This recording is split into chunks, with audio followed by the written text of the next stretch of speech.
going to run over here. I'm going to go ahead and run this so you can get an idea. And then I'm going to switch it out, and I'm going to put in a lash up with the 1989 Trainmaster so that you can see. Now, these are dummies, all right? They do not have engines in them. What I do is I like to lash these up with the Trainmaster. It gives the train a really strong look. That one doesn't have an engine. This one has an engine. Oh, that one has, yeah, the Wisconsin Central is definitely an engine, has 2 engines in the cab itself. And another thing that I like to do, I don't do reverse that much, so I have a single train control. So when I start my trains, I want to do them so that it looks pretty well prototypically correct. Trains just don't jump up to 40 miles an hour. So you can manage the train itself with the transformer. Now this particular train, we're looking at 20 cars with no tires, but again, I have a flat layout. There's no grade, 1, 2, or 3% on my layout. So I'm able to do this successfully with very little tractive effort. Right? So again, this was brought out some years ago. Engine 6, perfectly fine, runs great.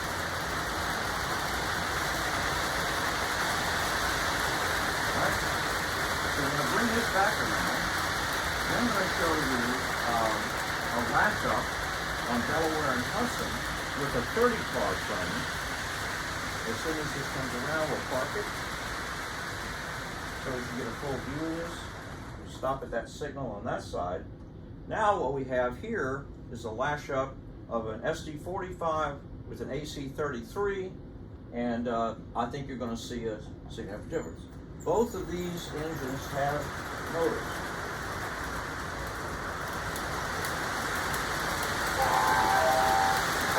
Sound. So if you're counting cars like you would count cars illegally in a casino, you're going to see they've got a total of 30 real cars on here with no effort at this time, no overheated engine, nothing of that nature. And when we put a constant together, all right, you're going to mix almost touches the other side. Okay, on the layout like I have micro entries between cars. So it's all engineered so the cars can take this, and then you can run both trains at the same time. Okay? So it keeps the linear interest. Now you're asking for trouble. No trouble.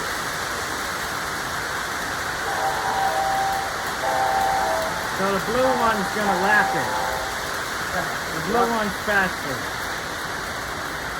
Well, what you have here, you can control their speed with the transformer. I've got a 100 NCH transformer.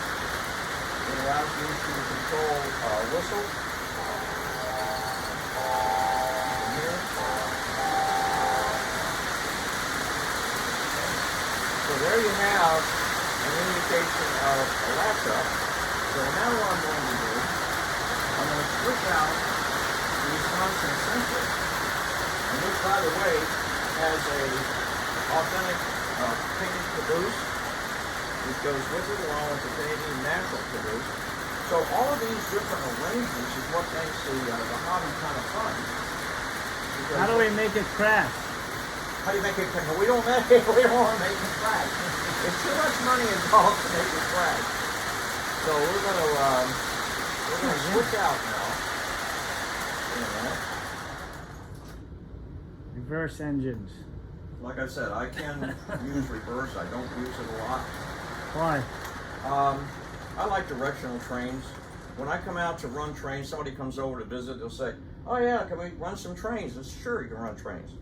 And I like to be able to get the activity started without having to go around.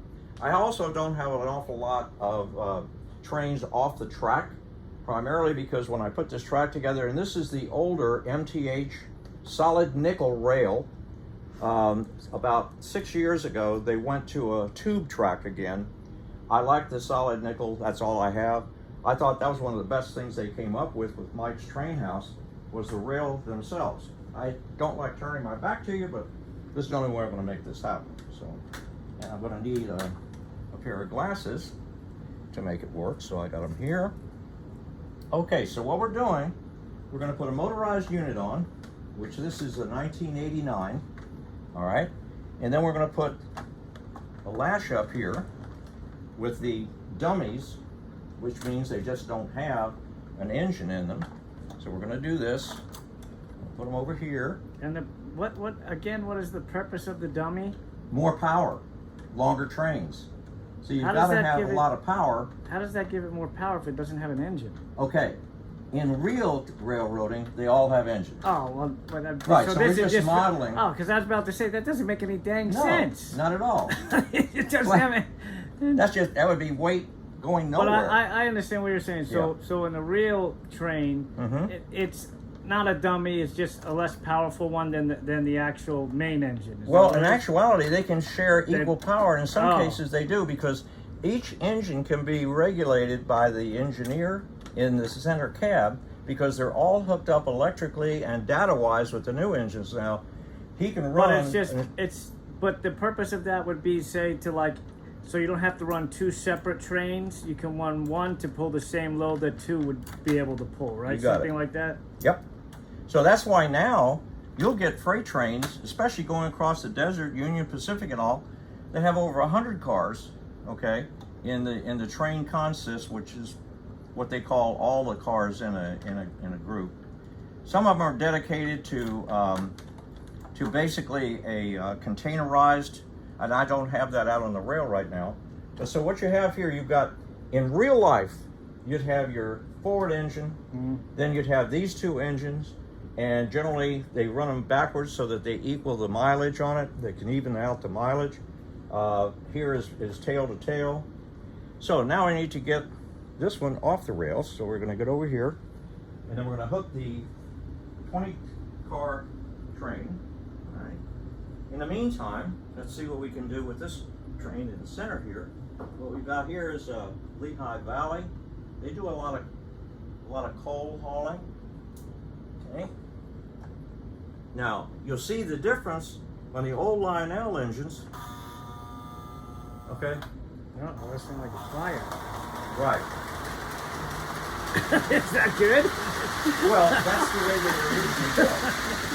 So this engine that you're seeing in the Lehigh Valley right now is an older Lionel, and that was standard for any time you start the train. It starts in neutral, and then you give it power to go forward or in reverse. So we've got that's the coal train for the most part. Got a couple of splitters on the back. All right, so on the layout itself, we can have operationally 4 trains with a fifth on a substandard siding. All right, and so I'm using an old Z275 transformer from Lionel from 1951. So these Lionel transformers did pretty good. Now to reverse this, that's the neutral position, then you reverse it back out again. It'll go to neutral again, and then the next stage would be forward. All right, so let's get this where I can pull this up a little bit here. We're going to move this forward just a tad so I can get it up down here. Okay, this is all my transformers. I have 2 Lionel 275s from 1951-52. I've got KWs here. I've got 2 of them. I've got a modern Lionel for just power for lighting. And then I have the MTH Z4000, which is this is a newer model. These came out in the 1950s. This came out in the 2000 era. So which one do we use to go back in time? To go back in time, okay, Yeah. you would end up using the one I just did, Okay. back in time. Kind of like This one is flux still capacitor. waiting for Got something. It. It goes to the center track, and right now the center track is loaded with cars. So Just like Back to the Future, we need to go 55, or how fast do we have to go? In terms of speed or the number of years? Yeah, to go back in time, we have to be, you know. Well, that's true. We need 1.1 gigawatts or something. Yeah, there's no giga in this stuff. Gaga, no giga. Okay, so let's get this Wisconsin Central off, and let's see how the older engines perform. All right, this is 1989 with 2 dummies, and the dummies are Lionel and unpowered. I guess I should kind of make it sound better. Unpowered units. The Lionel are dummies. No, the people in Lionel are pretty smart, actually. They didn't think they were dummies. So we're going to set this over here. You can see comparative size. 1/48. Someone asked me the other day, well, what's O scale? 1/48. Okay, to the foot. 148. Yeah. So now I'll pull our 20-car train over here, and let's see what we can do with an old engine. All right. Now, since rail is the easiest situation in terms of moving heavy objects, there's less friction on the rail. So let's go over here, see if we can't move this forward a little bit. Uh-oh. They snuck something in there. He's pushing it, but he's going slow. And you know what? it fooled me. So now I got to go to forward on the dummy. You can see how Those dang dummies, they're not pulling their weight. they're not pulling their weight is right. What I didn't do, and I can't at the moment make the switch off, I actually got the power unit as part of the lash up. So we'll do what the next best thing to do. Let's just pull the train with those 2 pieces. All right. And we're still pulling, you know, cars because we're not really How many dummies does it take to pull a train? I guess that would depend on how heavy the train is, and if you could persuade them that they could actually move it, because otherwise they're going to sit around and say, what are we doing? So you're giving them a real challenge. Okay, let's see if we can do this now. This might be good. Okay, we got that much going. Now let's make it run forward. There we go. Okay, remember, this engine is reasonably old. All right? It's going to derail? No, it's not going to derail. I don't do derailments. No train crashes on the layout. But you got to get an idea that, look, even with this particular engine, as old as it is, train masters, one of the best things about them, they can pull cars. And that's the beauty of this, because, you know, kids they get a set, you've got 3 cars and an engine. Well, the engine has an incredible capability. And as you can see here, pulling 20 cars and 1 dummy, you'll see that you get a very super standard operation, a lot of pulling power, and that's why if you're looking to pull a lot of cars on a railroad, you might want to dedicate one of your lines to train masters because they can pull weight. When I double up the 2 Southern Pacifics, I can pull 45 cars, and that makes the experience pretty neat, because a lot of kids get kicked out of what's that car, what's the name of that car, I've seen that car, and of course I'm going to do a big special feature on billboard rail cars from the 1930s. I have a lot of them, and as you can see, there's an awful lot of advertising going in front of people at railroad crossings, and so it was a moving billboard, if you will. So I'm very happy to run these trains. As an operator, I don't want to come out and turn my transformers on and have a problem running trains. No? I want to come out, I want to plug them out, I want to run. And as I mentioned, I have no real patience at all. I'll just bring it in here. We'll stop at the signal. I have no patience for trains that are finicky. And that's one of the reasons I don't like HO. And this is just me personally. HO is a great scale. You like dummy trains, but not finicky ones. I like the dummies, but not finicky, right? And we want to stay on the rail. even though the program is off the rails. I don't want off the rails. I want on the rail. Well, maybe a little. Maybe a little? Yeah, maybe a little. Just so somebody like from NASCAR could say, when's the next wreck? When's the next one? We're here to see a crash. So anyway, let's go to our bonus item, which I'm happy to say may surprise you, Matt. Really? Because this was a gift you got me. Uh-oh. And this is rare. And I mean super rare. I have yet to see another one. I know they might be out there. I bought the last one ever. You bought the last one ever for me? Right. Mm-hmm. Well, thank you very much. So I appreciate that. Lionel did some merchandising. Very interesting stuff. And every one of them seems to come with a really cool box cover and so forth. As the All right, lion. here's a sleeve. Is the lion still their mascot, or they changed Yes, it? yes, they are. So this is what you gave me as a gift, and I appreciate it. See, Matt gives good gifts, so I have no problem whatsoever with Matt's gifts. So here is a very fascinating. Now it's in a tin container box, which I think is very cool. And then if you go in here under the plastic, you're going to see something that's mechanically correct. It is a rail car, okay? All right, and the nice piece about this is it's made out of tin type. Okay, now I'm going to try Which is how they originally did it, right? Well, pretty much. Tin type toys came from Japan right after the World War II. Now this, I'm being very careful because it really hasn't even been unpackaged. But I want you to see how they put this together, which is really kind of cool. Okay, now Lionel did something with Mickey and Minnie Mouse. Okay, on these little crew cars.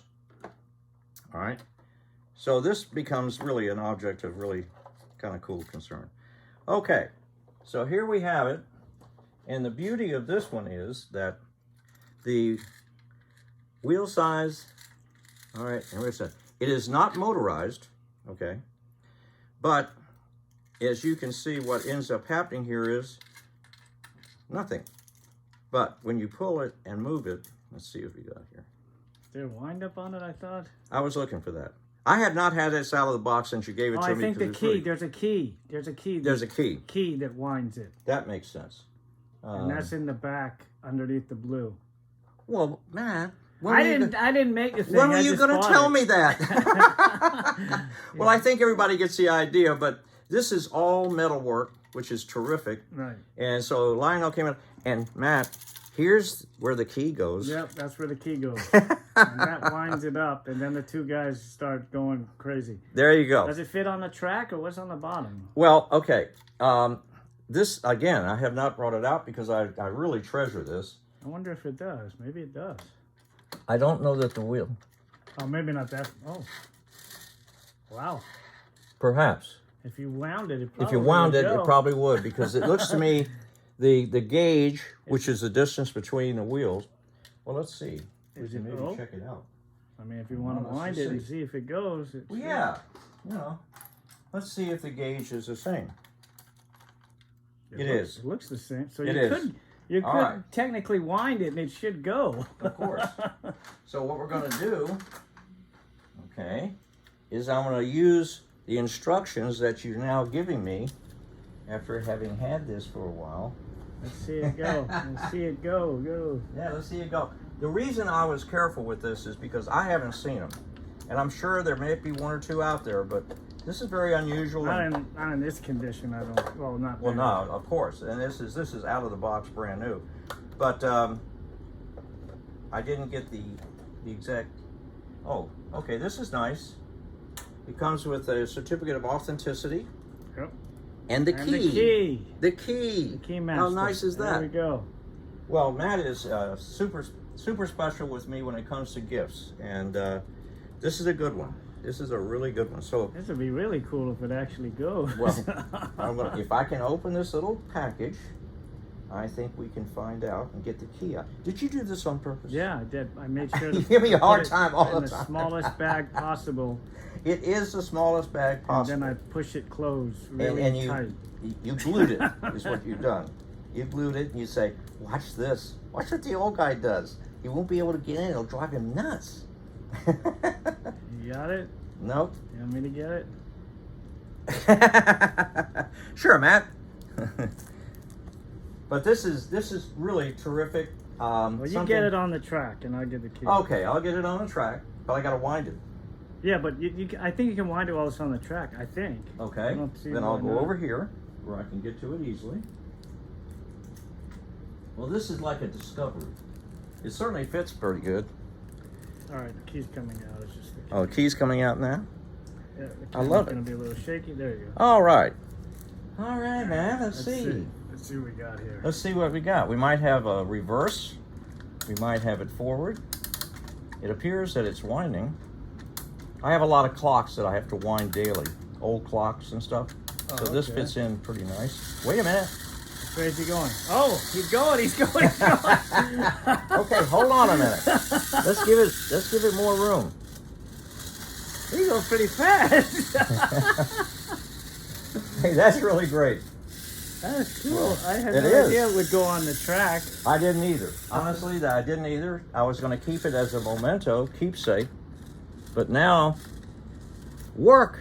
You got to work. Got to get on the track. This is great. This is really terrific. All right. Well, I guess it figures because they made it, right? So I guess they figured out, okay, it's going to go on the track. I would see, exactly. Okay, so That's what we cool. have here, if you go back, you can see Mickey and Minnie doing this in the 1930s. Oh, yeah. On the cartoons, I used to see them. Yep. So you got a hand truck, and you've got a wind-up toy, which is great. You know, Lionel, they didn't do many things without having a good reason. I guess we'll wind it again. Just do one wind. Just one. Yeah. Okay. They go too fast. There you go. Well, that's a treat. In our next videos, as we go forward, I'll show you what Lionel came up with kids were enamored with. And that is a hand truck or hand car. And they have 3 guys sitting on it. It reverses position, Oh, really? so it can go point to point. And as it reverses position, the guys spin around and change their position. Like a teacup. Exactly. Very cool. Just like the ride. Yeah, the teacup. The teacup ride. Okay. All Well, right. this becomes something of a Well, special you better situation. put that back the right way. You know? That's what I'm concerned about. Because I know you're going to come back and check it on me. That's right. So, you know, if Matt does anything, he does it absolutely correct. So my packaging is, all my packaging skills comes from my son Matt. So, and he does check on me, unfortunately. But nonetheless, it's been fun. So there you have it. Something that is something that was a nice surprise. And so really a terrific little piece. Double of surprise. We didn't know one on the track. Listen, railroading is a learning experience. So in this particular instance, not only was it enjoyable, but it was educational as well. Exactly. So come on back Right. for a little bit more of fun, excitement, enjoyment, and off the rails. That's right. Okay.